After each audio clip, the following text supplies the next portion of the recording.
Hey everyone, it's Chrissy from Everyday Survival Gear, and today we're going to be doing a quick and simple video. Basically, I've been playing around with alloy now for a while, and I was checking out a few primers and which ones I could make work the best sticking to alloy. So the reason why I want to do this was I've always wanted to paint a torch, but I never really had a reason to because the anodizing is really good. It's very hard wearing, but my Nitecore TIP Christmas edition is actually very worn out now, so it stays on my keychain, and you can see it's pretty thrashed. Still works fine, but you can see it's missing paint pretty much everywhere, kind of, especially at the back here and around here. I'm not sure why the bottom end, or actually no shit, because it grinds like this. So yeah, and all around the edges here. The top isn't too bad, I guess. Like, you can still get away with keeping it. Yeah, so this is anodized on there, but maybe because it's colored it's not as thick or it's not as hard wearing, because all the black anodizing that I have on torches has lasted pretty well, except for when I done the video on the Thorfire, is it TD28, the dive light, and I stacked it with that light in my hands and I actually ruined the anodizing then. But that was like my weight falling and I hit the light on the ground, so of course the anodizing is kind of going to wear off then. Otherwise, like, yeah, if it's anodizing type 2, it's not quite as hard wearing, so it is a little bit easier to scratch off. So yeah, so I've been using like standard primer, and I painted this bit of alloy. And so if we just say we scratch it with my nails, I don't have the longest nails, but if we do like so, you can see it doesn't actually leave any marks. So I prepped this by I sanded it down, and then I cleaned it with alcohol, and then I sprayed it. So I'm thinking I should be able to just paint over the anodizing straight with a primer and then paint over that primer, but I'm not 100% sure. So I know like on the net it does say to scratch up the surface a bit, but I don't think I'll have to. So if I just wipe down the anodized bits and all the bits that the anodizing is already off, I'll just scratch that and then I'll clean it and then we'll get started. So yeah, so let's just say even if I took worst case scenario tweezers, so this will replicate my keys, if I leave this on my keyring, it's always going to get ruined. There's no way around that. It's just the way that it is. So we'll scratch it up a little bit lightly, not too lightly.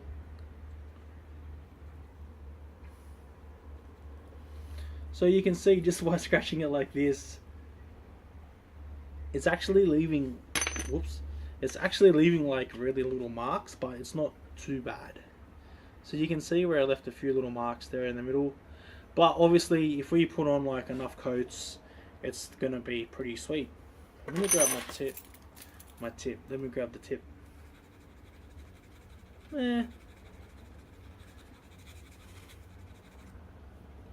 Doesn't really take off much like this. It does scratch it, but it doesn't really take it off straight away. So I think this will be pretty interesting.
was pretty easy actually.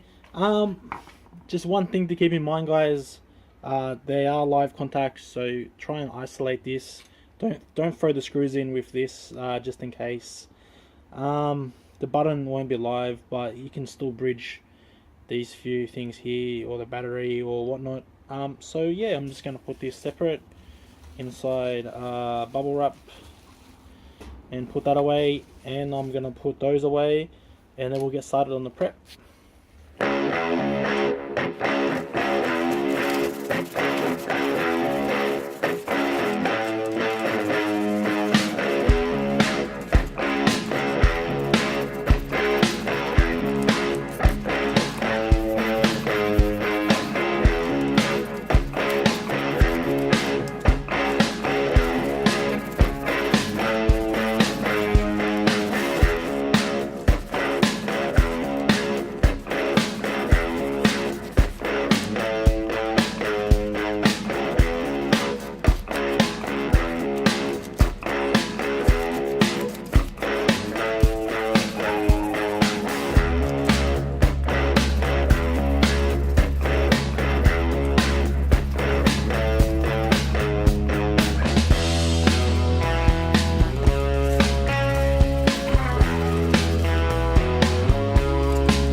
Alright lads, so now the first coat of primer is on, so we wait an hour and then we recoat it.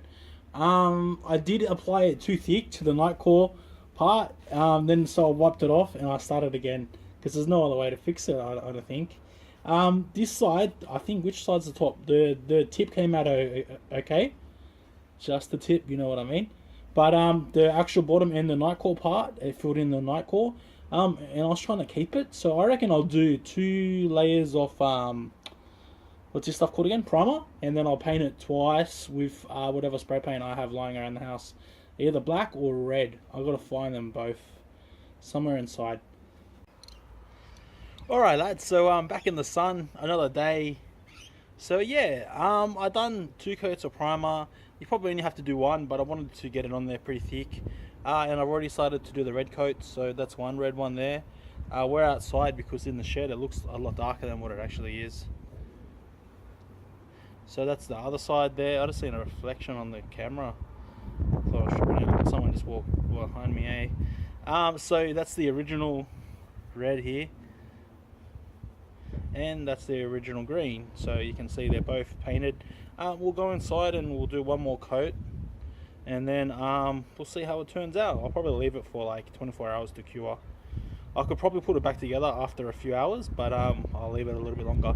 There's a few black marks on that one because I decided to spray another bit of alloy that I have, just to try out to see how hard the spray is, and I got a bit of black on this one. So yeah, 1 more coat now and then we're done, I guess. Alright lads, so I only really had 2 choices of spray paint that I had on me, so I wanted to use one of these, either black or red. These paints are pretty much the cheapest ones that you can get. They're like $3-4 a can, so I don't know if that's going to affect the quality of it or whatnot, but we'll see. So while I'm making a racket, that's the black bit there that I ruined this to paint. I just wanted to see how hard it cures. So it's only been like this for a few hours, maybe like 3 hours, 2 hours. And I can't really scratch it off with my fingernails, except for on the rough parts. But even then you can't really. So like you really got to get it on a bad part. So if you leave it a little bit longer to harden, it might be actually even better than what it is right now. So that's how red it is. So you can see it in the light that it looks a lot. It doesn't look quite as dark as what it was. Alright, that's been about a minute now. I've been doing that. I'm an expert at that.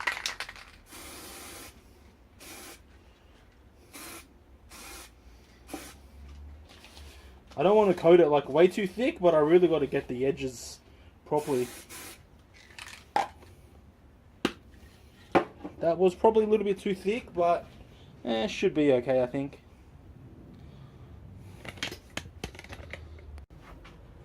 Alright guys, so I can either leave that to dry for about 10-20 minutes and then put the light back together, or I can leave it for a day or 2 days and then see how it goes like that. I don't think it's going to need one more coat now. It's got 3 coats on it. That should be enough.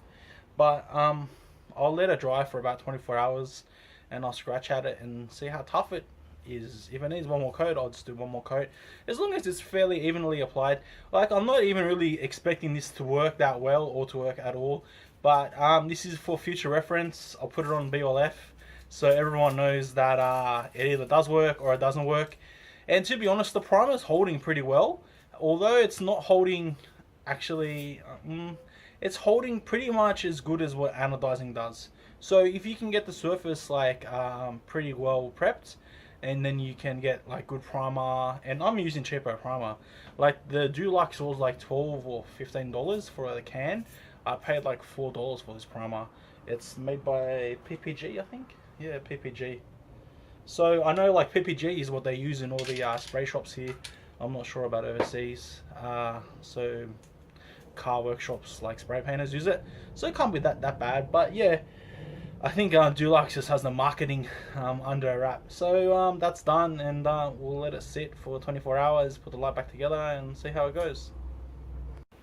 Alright lads, so this video is pretty much over. I will just put it back together now.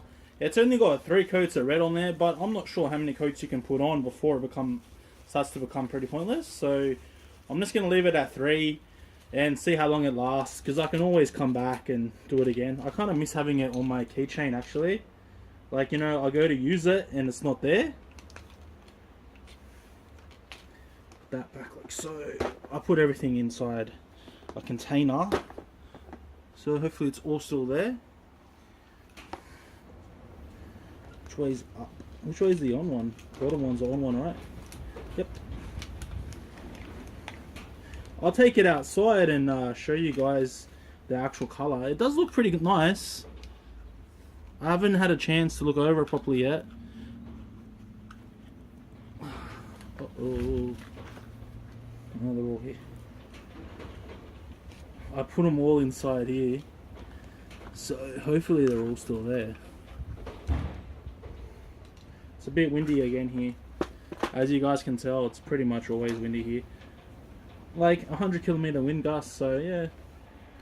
Nothing too dramatic, I guess. I mean, nothing out of the usual for us.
seeing as you guys can't see, I can't see either, we'll take it outside and see how the overall finish looks.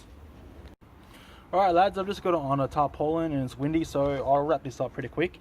This is it. You can still see the tip. You can kind of see what looks to be a fingerprint on mine. I didn't touch it when it was wet, so I don't know how that happened, but yeah, I'm not sure.